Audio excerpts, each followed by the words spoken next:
2 காசுக்கு 5 அடைக்கலான் குருவிகளை விற்கிறார்கள் அல்லவா? அவைகளில் ஒன்றாகிலும் தேவனால் மறக்கப்படுகிறதில்லை. உங்கள் தலையில் உள்ள மயிரெல்லாம் எண்ணப்பட்டிருக்கிறது. ஆகையால் பயப்படாதிருங்கள்.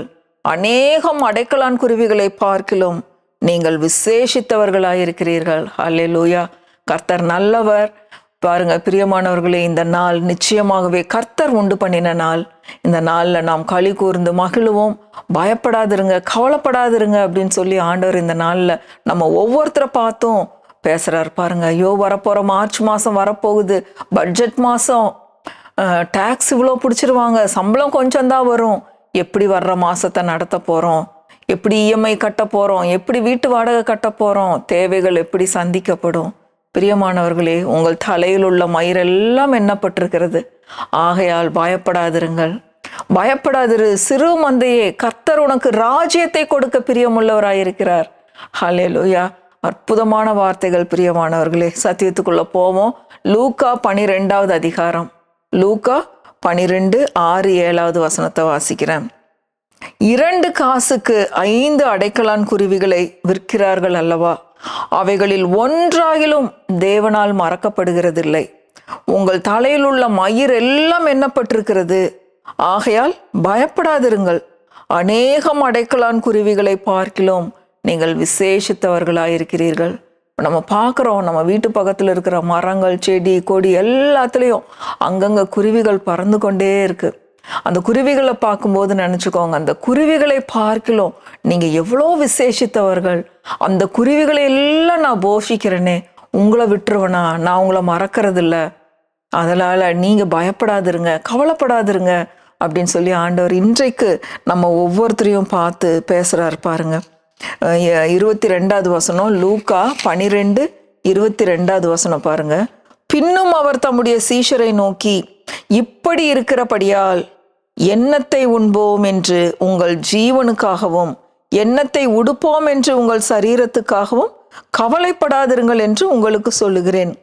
எப்படி சாப்பிட போகிறோம், எப்படி ஜாமானங்களை வாங்க போகிறோம், எப்படி ட்ரெஸ்ஸு உடுத்த போகிறோம், எங்கே காசு பத்தும், இதெல்லாம் தானே உங்களுடைய கவலைகளாக இருக்குது. இதெல்லாம் குறித்து நீங்கள் கவலைப்படாதீங்க. ஏன் அப்படின்னா 23வது வசனம் பாருங்க. ஆகாரத்தை பார்க்கிலும் ஜீவனும், நம்ம சாப்பிட்ற ஆகாரத்தை பார்க்கிலும் நம்மளுடைய ஜீவன் ரொம்ப முக்கியம். உடையை பார்க்கிலும், நம்ம உடுத்தி இருக்கிற உடையை பார்க்கிலும் நம்ம சரீரம் எவ்வளோ விசேஷித்தவைகளாக இருக்கிறது. 24வது வசனம், காகங்களை கவனித்து பாருங்கள், அவைகள் விதைக்கிறதும் இல்லை, அறுக்கிறதும் இல்லை, அவைகளுக்கு பண்டசாலையும் இல்லை, களஞ்சியமும் இல்லை, இல்லாவிட்டாலும் அவைகளையும் தேவன் பிழைப்பூட்டுகிறார். பறவைகளை பார்க்கலும் நீங்கள் எவ்வளவோ விசேஷித்தவர்களாக இருக்கிறீர்கள். பாருங்க, காகங்களை பார்க்குறோம். எப்படி ஏதாவது ஒரு காகம் கவலைப்பட்டுட்டு இருக்க, நான் என்னத்தை சாப்பிட போறேன், எனக்கு இன்னைக்கு என்ன கிடைக்கும் அப்படின்னு அதனோட கூட்டுக்குள்ளிருந்து வெளியே வரும்போது கவலைப்பட்டுட்டு வெளியே வர்றத பார்க்குறீங்களா? அது பாட்டுக்கு ஜாலியாக கத்திட்டு அது பாட்டுக்கு பறந்துட்டு தெரியுது. அந்த காகங்களை நான் போஷிக்கிறேனே, அந்த காகங்களை போஷிக்கிற நான் உங்களை நான் போஷிக்காம இருப்பேனா? நீங்கள் உடுத்தி இருக்கிற இந்த உடையை காட்டிலும் உங்கள் சரீரம் எவ்வளோ முக்கியம். நீங்க சாப்பிட்ற ஆகாரத்தை காட்டிலும் உங்களுடைய ஜீவன் எவ்வளோ முக்கியம். பாருங்க, காகங்களை நான் போஷிக்கிறேன், உங்களை நான் விட்டுருவேனா? நீங்க எவ்வளோ விசேஷித்தவர்கள், காகங்களை பார்க்கலும் நீங்க எவ்வளவோ விசேஷித்தவர்கள் அப்படின்னு சொல்லி ஆண்டவர் சொல்றாரு. அது மட்டும் இல்ல, அடுத்தது காட்டு புல்லுக்கு வர்றாரு. ரொம்ப அற்பமான ஒரு செடி பாருங்க, அப்படியே அப்ராணியா வளர்ந்துகிட்டு இருக்கும் அந்த புல்லு. பாருங்க, 27வது வசனம் பாருங்க. காட்டு புஷ்பங்கள் எப்படி வளருகிறது என்று கவனித்து பாருங்கள், அவைகள் உழைக்கிறதும் இல்லை, நூற்கிறதும் இல்லை, என்றாலும் சாலமோன் முதலாய் தன் சர்வ மகிமையிலும் அவைகளில் ஒன்றை போலாகிலும் உடுத்திருந்தது இல்லை என்று உங்களுக்கு சொல்லுகிறேன். சாலமோன் ராஜா வஸ்திரங்களுக்கு பேர் போனவர், அவ்வளோ ஒரு பெரிய ராஜா. அந்த ராஜா கூட இந்த காட்டு புஷ்பங்களை கம்பேர் பண்ணும்போது சாலமோன் ராஜா கூட அப்படி ட்ரெஸ் உடுத்தி இருந்தது இல்லையா?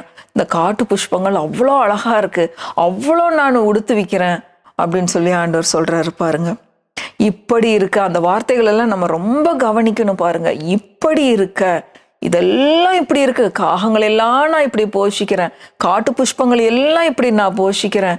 2 காசுக்கு 5 அடைக்கலான் குருவிகளை வாங்குறாங்களே, இதெல்லாம் இப்படி இருக்கும்போது இப்படி இருக்க 28வது வசனம், அற்ப விசுவாசிகளே, இன்றைக்கு காட்டிலிருந்து நாளைக்கு அடுப்பிலே போடப்படுகிற புல்லுக்கு தேவன் இவ்விதமாக உடுத்துவித்தால் உங்களுக்கு உடுத்துவிப்பது அதிக நிச்சயம் அல்லவா? உங்களுக்கு உடுத்துவிக்கிறது அதிக நிச்சயம் அல்லவா? அதனாலதான் சொல்றேன், நீங்க எதை குறித்தும் கவலைப்படாதீங்க. காகத்தை போஷிக்கிறேன், காட்டு புஷ்பங்களை போஷிக்கிறேன், புல்லுக்கு போஷிக்கிறேன், அதுக்கெல்லாம் உணவு கொடுக்குறேன், வானத்திலிருந்து மழை பெய்யுது, இதெல்லாம் நான் அணைய வைக்கிறேன். இப்படி செய்யற தேவன் நீங்க எவ்வளோ விசேஷித்தவர்கள், உங்களை எப்படி நான் கைவிடுவேன், உங்களை எப்படி நான் மறப்பேன் அப்படின்னு சொல்லி ஆண்டவர் சொல்றாரு பாருங்க. ரொம்ப ஒரு முக்கியமான வசனம் பாருங்க, 12:30 பாருங்க. இவைகளை எல்லாம் உலகத்தார் நாடி தேடுகிறார்கள், இவைகள் உங்களுக்கு வேண்டியவைகள் என்று உங்கள் பிதாவானவர் அறிந்திருக்கிறார். உங்க பிதாவுக்கு, நம்ம பிதாவுக்கு தெரியும் உங்களுக்கு என்ன வேணும், எப்படி ட்ரெஸ் வேணும், எப்படி சாப்பிடணும், எல்லாத்தையும் அவர் உங்களுக்கு கொடுக்கிற தேவனாய் இருக்கிறார். அதனால கவலைப்படாதீங்க. நாளை கவலைப்படாத அப்படின்னா நம்ம கவலைப்படாமல் இருக்கணும், அதை ப்ராக்டிஸ் பண்ணணும் பாருங்க. அப்போ கவலை வராமல் இருக்கிறதுக்கு நம்ம என்ன பண்ணணும்னா, இப்படிப்பட்ட வசனங்களை எல்லாம் எடுத்து எடுத்து திரும்பவுமா நம்ம சத்தமாக படிக்கும்போது, அந்த வசனங்களை நம் காதுகள் கேட்கும்போது நமக்கு விசுவாசம் உண்டாகும் பாருங்க. ஒரு கவலை வரும்போது, பயம் வரும்போது, சந்தேகம் வரும்போது இந்த வசனங்களை எடுத்து நம்ம படிக்கணும் பாருங்க. அதனாலதான் சொல்றேன், கவலைப்படாதிருங்கள் அப்படின்னு சொல்லி. உங்களுக்காக கவலைப்படுறதுக்கு ஒரு பரம பிதா ஒருவர் இருக்கிறார். பிலிப்பியர் 4வது அதிகாரம் 6-7 பாருங்க. பிலிப்பியர் 4, இந்த வசனத்தெல்லாம் மனப்பாடம் பண்ணி நீங்க ஒவ்வொரு நாளும் உங்க ஜெப நேரங்கள்ல சொல்லுங்க. பிலிப்பியர் 4வது அதிகாரம் 6-7 வசனம் பாருங்க. பிலிப்பியர் 4வது அதிகாரம் 6-7 வசனம் ரொம்ப முக்கியமான வசனம். நீங்கள் ஒன்றுக்கும் கவலைப்படாமல், நீங்க எதை குறிச்சும் கவலைப்படாதீங்க, எல்லாவற்றையும் குறித்து, உங்களோட இஎம்ஐ, உங்க வீட்டு வாடகை, உங்களுடைய எல்லா பட்ஜெட்டையும் குறித்து அந்த இடத்துல எழுதி வச்சுக்கோங்க. உங்களோட எல்லா பட்ஜெட்டையும் குறித்து உங்கள் விண்ணப்பங்களை ஸ்தோத்திரத்தோட கூடிய ஜபத்தினாலும் வேண்டுதலினாலும் தேவனுக்கு தெரியப்படுத்துங்கள். இந்த குட்டி ஸ்டிக்கர் மாதிரி இருக்கும் பாருங்க, நம்ம பைபிளில் ஒட்ட வைக்கிற மாதிரி கலர் கலராக இருக்கும். நான் அந்த மாதிரி இதெல்லாம் எடுத்து என் பைபிளில் ஒட்ட வச்சு ஒவ்வொரு ப்ரேயர் பாயிண்ட்ஸையும் அந்த இடத்துல எழுதி வச்சிருவேன், இல்லைன்னா என் டைரியில் எழுதி வச்சிருவேன். நீங்கள் ஒன்றுக்கும் கவலைப்படாமல் எல்லாவற்றையும் குறித்து உங்கள் விண்ணப்பங்களை ஸ்தோத்திரத்தோடு கூடிய ஜபத்தினாலும் வேண்டுதலினாலும் தேவனுக்கு தெரியப்படுத்துங்கள். அந்த மாதம் முடிக்கும் போது அந்த பாயிண்ட்ஸ் எல்லாம் எடுத்து பார்த்தோன்னா எல்லாமே நிறைவேறி இருக்கும். கர்த்தர் அவர் நிறைவேற்றுகிறது, அவர் ஜபத்தை கேட்கிற தேவன். அவர் ஏதாவது ஒரு வழியில எல்லா தேவையும் சந்தித்திருப்பார். ஒருவேளை சந்திக்கப்படாம இருந்தாலும் அதை குறித்து நம்ம கவலைப்பட வேண்டிய அவசியம் இல்லை. அது கர்த்தருடைய வேலை, அந்த தேவையை சந்திக்கிறது. உங்களுக்கு இன்னது தேவை என்று உங்கள் பரமபிதா அறிந்திருக்கிறார். எல்லாவற்றையும் கொடுக்க அவர்னால முடியும், அவரால் முடியாத காரியம் ஒன்றுமே இல்லை. ஆதலால் பயப்படாதிருங்கள். இப்படி இருக்க நீங்க எதை குறித்தும் கவலைப்படாதீங்க. உங்கள் ஜீவனுக்காக கவலைப்படாதீங்க. நீங்க என்ன ட்ரெஸ் உடுத்தணும்னு கவலைப்படாதீங்க, என்ன சாப்பிடணும்னு கவலைப்படாதீங்க. நீங்க என்ன சாப்பிடணுங்கிறத குறித்து அவர் கருத்துள்ளவராய் இருக்கிறார். அவர் உங்களை குறித்து விசாரிக்கிறவராய் இருக்கிறபடினால உங்கள் கவலைகளை எல்லாம் அவர் மேல் வைத்து விடுங்கள். உங்களுக்கு இன்னது தேவை என்று அவர் அறிந்திருக்கிறார். பாருங்க, அப்படி சொல்லிட்டு 7வது வசனம் பாருங்க. அப்பொழுது எல்லா புத்திக்கும், பிலிப்பியர் 4:7, அப்பொழுது எல்லா புத்திக்கும் மேலான தேவ சமாதானம் உங்கள் இருதயங்களையும் உங்கள் சிந்தைகளையும் கிறிஸ்து இயேசுவுக்குள்ளாக காத்துக்கொள்ளும். கவலைப்படாம இருக்கும்போதுதான் நம்ம இருதயமும் சிந்தையும் ஒரு சமாதானத்தில் இருக்கும். எல்லா புத்திக்கும் மேலான தேவ சமாதானம் உங்கள் இருதயங்களையும் சிந்தைகளையும் கிறிஸ்து இயேசுவுக்குள்ளாக காத்துக்கொள்ளும். இந்த வசனங்களை திரும்பவுமா படிங்க. ஆண்டவரே, எல்லா அவிசுவாசம் என்னை விட்டு நீங்கட்டும், பயம் நீங்கட்டும், கவலை நீங்கட்டும், இயேசுவின் நாமத்தினால அப்படி சொல்லுங்க. நிச்சயமா எல்லா பயம் சந்தேகம் உங்களை விட்டு நீங்கும். ஒரு புதிய சமாதானத்தை வர்ற மாதத்தில் நீங்கள் நிச்சயமாய் அனுபவிப்பீர்கள். உங்களுக்கு இப்படிப்பட்ட அதிசயங்களும் அற்புதங்களும் நடக்கும்போது நீங்கள் நிச்சயமாக எங்களுக்கு தெரியப்படுத்துங்க, ஃபோன் பண்ணுங்க. என்னோட நம்பர் இதுலேயே வரும். நீங்கள் நிச்சயமாய் ஃபோன் பண்ணுங்க. நாம் ஆண்டவருக்கு நன்றி சொல்லலாம். ஏன்னா அவர் ஜெபத்தை கேட்கிற தேவன். கர்த்தர் நல்லவர், அவரை துதியுங்கள், அவர் கிருபை என்றும் உள்ளது.